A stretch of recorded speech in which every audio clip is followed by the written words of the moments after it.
उम्मीद करता हूँ कि आप खैर वफ़ियत से होंगे। इस वक्त मैं Punjab institute of mental health के अंदर मौजूद हूँ।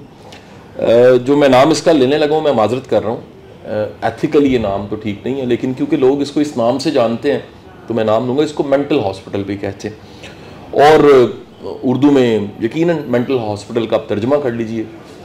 तो इस इदारे में मैं बहुत साल पहले भी कभी आया था और मेरा चंद दिन पहले जब यहाँ पर आना हुआ तो उसका जो कह लीजिए क्रेडिट है और वजह है वो मेरे उस्ताद डॉक्टर मोहद्दद राना साहब को जाता है। मोहद्दद राना साहब पाकिस्तान के one of the best psychiatrist हैं और गुरु हैं, उस्ताद हैं। अच्छा, जब मैं यहाँ पर आया तो उस दिन मेरे पास कोई आधा पौना घंटा था, लेकिन यहाँ आने के बाद जब मैं एग्जीक्यूटिव डायरेक्टर साहब को मिला, मोहतरम डॉक्टर साकिब बाजवा साहब को, तो मुझसे रहा ना गया और मैंने अपनी वो जो आधे पौने घंटे की मीटिंग थी उसको सवा घंटा तकरीबन मैंने उस पर कर दिया। उसके बाद मैंने कहीं पहुँचना था, इससे माजरत की, इस वादे के साथ मैं उठा कि जल्दी मैं वापस आ रहा हूँ और जल्दी मैं वापस आऊँगा तो फिर मैं दोबारा से बातचीत करूँगा। आज मेरा यहाँ पर दूसरा विज़िट है, इसे ऑफिशियल दूसरा विज़िट कह लीजिए, लेकिन इसमें जो मेरी गुफ्तगू है ये बड़ी है।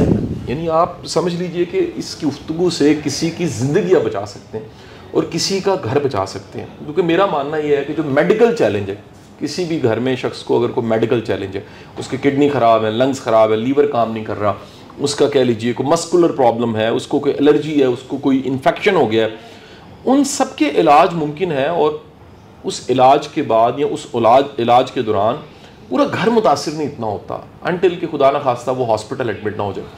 लेकिन अगर आपके घर में कोई जहनी मरीज़ मौजूद है और वो जहनी मरीज़ भी बदकिस्मती से किसी ऐसी बीमारी का शिकार है जो दुनिया में इस वक्त टॉप 10, मैंने सारी बीमारियों पे एक रिसर्च की और डॉक्टर साहब ने मुझे बड़ा गाइड किया, बल्कि मुझे तो बड़ी आसानी मिल गई कि साकिब बाजवा साहब ने इनके जो वॉइस मैसेज है मेरे लिए एक डायरेक्शन लाइन थी, एक नॉर्थ स्टार वाला रोल प्ले कर रहे थे। तो मैंने उस सारे जो अपना विज़िट था उसमें यहाँ आके देखा ओपीडी का काम कर रही है और यहाँ पर कितना एक गवर्नमेंट ने पिछले 1 साल में इतना रिफॉर्म, इतना फंड यकीन कीजिए दिया है। और ये एक निगलेक्टेड जगह है, मैं आपको ये बताऊँ, ये असाइलम है। असाइलम का कहते हैं बस कैद खाना, असाइलम की फॉर्म थी। इसको इन्होंने इतना कमाल का एक पूरे सिस्टम को बदला इन्होंने और इस शानदार अंदाज से काम कर रहे हैं। ओपीडी बड़ी एक्टिव है, मैंने विज़िट किया। उसके बाद मैं वार्ड्स में गया, मैंने मरीज़ों को देखा। यहाँ पर तकरीबन कह लीजिए 78% ऐसे मरीज़ हैं जो लॉन्ग स्टे पे, 58% बदकिस्मती से ऐसे मरीज़ हैं जिनका वाली वारस कोई नहीं, यानी लोगों ने उनको छोड़ा यहाँ पर और उसके बाद उन्होंने मुड़ के भी नहीं देखा। और मेरा ये कामिल यकीन है, ये बात जो मैं कह रहा हूँ बड़े वसूख से कह रहा हूँ कि यहाँ खिदमत करने वाला पक्का जनती है। क्योंकि यहाँ जिस पे आप कोई आसानी पैदा कर रहे हैं, यहाँ पर 700-800 स्टाफ मेंबर्स हैं, मैं उनको भी कह रहा हूँ, और मेरी तरह के जो वॉलंटियर्स यहाँ पर आते हैं, यंगस्टर्स यहाँ पर काम करने आते हैं, मैं उन्हें बताता चलूँ कि यहाँ से कोई शाबाशी नहीं मिलनी, इसका टोटल अजर आपको अल्लाह ने देना है। ये चाय पानी पिला देंगे, आपको प्लेटफॉर्म दे देंगे, सर्टिफिकेट दे देंगे, इनकरेज कर देंगे। लेकिन दरअसल हज़ली का ये जो कौल है कि अल्लाह उस नेकी को कबूल करता है, ये उसकी निशानी है नेकी कबूल होने की, जिस पे आपने नेकी की है उसको शुक्रिया अदा करने का शऊर ही ना हो। यानी वो ऐसा नहीं कि जान की नहीं कर, उसको शऊर ही नहीं है। तो मुझे यहाँ आके समझ आई कि यहाँ तो वो नेकियाँ हैं जो 100% कबूल हो जाती हैं।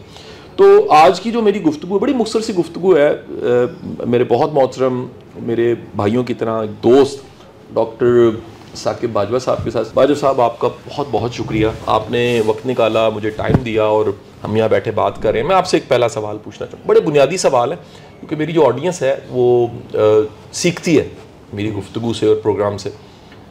मेंटल हेल्थ की अलामात क्या है? अगर कोई जहनी तौर पे सेहतमंद है, ये सवाल दो तरह से कर लूँगा, या कोई जहनी तौर पे बीमार है तो उसकी बुनियादी अलामात क्या है? एक तो सबसे पहले मैं आपका शुक्रिया अदा करता हूँ कि आप यहाँ पे आए और आपने चीज़ों को देखा और अपने दिल से बोला। और जिस तरह अभी आप बात कर रहे थे, मैं खुद फील कर रहा हूँ उसके बाद कि अल्लाह ताला हमें जन्नत का जो है साथी बनाएगा इंशाल्लाह ताला। और वाकई ही काम करने से, इन पेशेंट के साथ बैठने से ऐसा महसूस होता है कि ना आपको एक फीलिंग आती है पॉजिटिविटी, वो आपका शुक्रिया तो अदा नहीं कर सकते। मुझे ऐसा लगता है उनके बिहाफ पे अल्लाह ताला आपका शुक्रिया अदा कर रहा है। क्या बात। तो ये हमने और जिन जिन लोगों ने काम कर रहे हैं, दिल से काम कर रहे हैं, उनके घर में भी तब्दीलियां आना शुरू हो गई सर। ये सर एक स्पिरिचुअलिटी कंपोनेंट के ऊपर, जो कि साइंस शायद उसको साबित ना कर पाए। बहरहाल ये बाकी रह गया मामला नफ्सियाती बीमारी के बारे में। नफसियाती बीमारी जो है बड़ा आसान एक डेफिनेशन है। जब भी आप WHO की डेफिनेशन है कि आपकी मेंटल हेल्थ की डेफिनेशन क्या है कि जब आप नंबर 1 अपने पोटेंशियल को आइडेंटिफाई कर सकें, नंबर 2 उस पोटेंशियल को यूज़ कर सकें अचीवमेंट करने के लिए, एक्सेल करने के लिए, और तीसरा चीज़ ये है कि आप अपना स्ट्रेस को मैनेजमेंट कर कि आप स्ट्रेस को मैनेज कर सकें जब भी कोई स्ट्रेसेस, क्योंकि लाइफ में स्ट्रेसेस आते रहेंगे। चौथी चीज़ जो आज तक बहुत से लोगों को नहीं पता, लोग ये सारी चीज़ें करें वो समझते हैं हम मेंटली हेल्दी हैं। अगर आपने कम्युनिटी वर्क नहीं किया, कम्युनिटी में कंट्रीब्यूट नहीं किया, तब भी आप मेंटली इल हैं WHO की डेफिनेशन के मुताबिक। वाह, यानी आसानियां पैदा करना, अगर ये सलाहियत ही नहीं है या आपको आता ही नहीं है, नहीं, आपने ये सीखना है, स्किल है, ये स्किल है, ये सीखने वाली है, और जब आप सीखते हैं तो ज़हनी तौर पे सेहतमंद है। अच्छा, अब सर ये जब ये डेफिनेशन हम सामने रखते हैं, इस डेफिनेशन एक तो इस डेफिनेशन को सॉरी बाकी एक आसान डेफिनेशन मैंने अपना, ये जनरल पॉपुलेशन से आपके जज्बात जो हैं, चाहे वो खाना पीना, वॉशरूम, सेक्स, उदास होना, गुस्से में आना, सारा ये नॉर्मल प्रेजेंट होते हैं। ठीक है सर।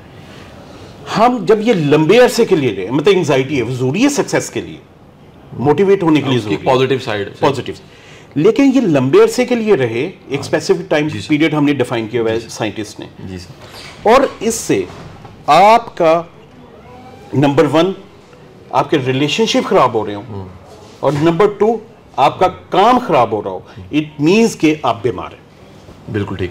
अच्छा सर, अब ये जब डेफिनेशन हम सामने रखते हैं ना, तो ये मुझे तो बड़ा मुश्किल में पड़ गया यानी इसको सुनने वाले भी मुश्किल में पड़ जाएंगे, क्योंकि वो करैक्टर्स हमारे इर्द गिर्द, देखिए हम रहते हैं, हम सोशल एनिमल है ना जी, human is a social animal. तो हम रहते हैं एक ऐसी सोसाइटी में जिसमें घर है, वहाँ पर सोशल है हमारी, फिर मोहल्लेदारी है, फिर उसके बाद हम दफ्तर जाते हैं, काम की जगह, वहाँ पर भी सोशल है, फिर एक कम्युनिटी है पूरी, फिर पूरा पाकिस्तान है। अब जब ये डेफिनेशन पकड़ते हैं तो डॉक्टर साहब मुझे लगता है ये तो बड़ी तादाद है इस वक्त ऐसे लोगों की जो ज़हनी तौर पे सेहतमंद नहीं है। जी बिल्कुल ऐसा है, बिल्कुल ऐसा है। एक स्टडी अभी रज़ा रहमान की हुई, हमने तो कहा कि वो जो डिसऑर्डर है ना उसको देखिए, मतलब डिप्रेशन होना नॉर्मल है, लेकिन जब बीमारी बनेगा, जब फंक्शनल लेवल पे और आपके रिलेशन खराब होंगे और काम खराब होगा तो बीमारी आ जाएगा। उनके मुताबिक दुनिया में ये तकरीबन 20 से 30% है, यहाँ पे हमारे वो कहते हैं 20 से 50% के दरमियान। अच्छा, 20 से 50%, इतना ज्यादा। ये अब ये डिप्रेशन है सर? ये डिप्रेशन की बात कर रहे हैं। अच्छा जी। बाकी डिसऑर्डर, एंजाइटी, और ये डॉक्टर रज़ा रहमान ने किए जी? हाँ, प्रोफेसर रज़ा रहमान जो है उन्होंने किए, जो कि मेडिकल कॉलेज में हेड ऑफ वो थे। और ये कब सर रिसर्च पब्लिक हुई सर? ये रिसर्च में पिछले साल हुई है पब्लिक। अच्छा सर, यानी 20 से 50% लोग ऐसे हैं जो डिप्रेशन के मरीज हैं। मैं चले हम एवरेज निकाल लेते हैं, 30% कर लेते हैं। 30%। तो 30% का मतलब डॉक्टर साहब जानते हैं क्या? 30% का मतलब है कि दुनिया की जो आबादी है वो तो 7.5 अरब है तकरीबन, पाकिस्तान की आबादी 25 करोड़ है। 25 करोड़ का अगर 30% निकालें, चले सर मैं हाथ होला रखता हूँ 20% निकाल लेते हैं, तो 5 करोड़ लोग, 5 करोड़ लोग आपके मुल्क और माशरे में ऐसे हैं जो डिप्रेशन के मरीज हैं और आपके इर्द गिर्द वो मूव कर रहे हैं, हरकत कर रहे हैं। और बात ये है कि उनको पता ही नहीं है कि हम मरीज हैं। उनको पता ही नहीं कि अच्छा जिसम में दर्द हो रही है, उठा नहीं जा रहा सुबह, उनको पता ही नहीं है कि ये एक डिप्रेशन की इब्तिदा हो चुकी हुई। स्कूल में बच्चा परफॉर्म कर रहा था, परफॉर्म करना बंद कर दिया, उसे डांटा जा रहा है, ये पता ही नहीं कि चाइल्डहुड डिप्रेशन भी होता है, उसको कोई ना कोई प्रॉब्लम आई होगी, इसीलिए काउंसलर्स होने चाहिए। मतलब ये वो चीज़ें हैं कि सबसे पहली एक चीज़ अगर हम इब्तिदा करें तो रिकॉग्निशन है। लोगों को पता ही नहीं कि अच्छा क्यों नहीं डॉक्टर साहब जानते? मैंने तो वैसे सीनियर लोगों में, मैं क्योंकि पढ़ाता हूँ, आपको पता है सिविल सर्विसेज मुख्तलिफ इदारों को, और मिड कैरियर्स की ट्रेनिंग्स में करवाता रहता हूँ। मुझे तो लगता है कि बड़ी दुनिया में ईगो है।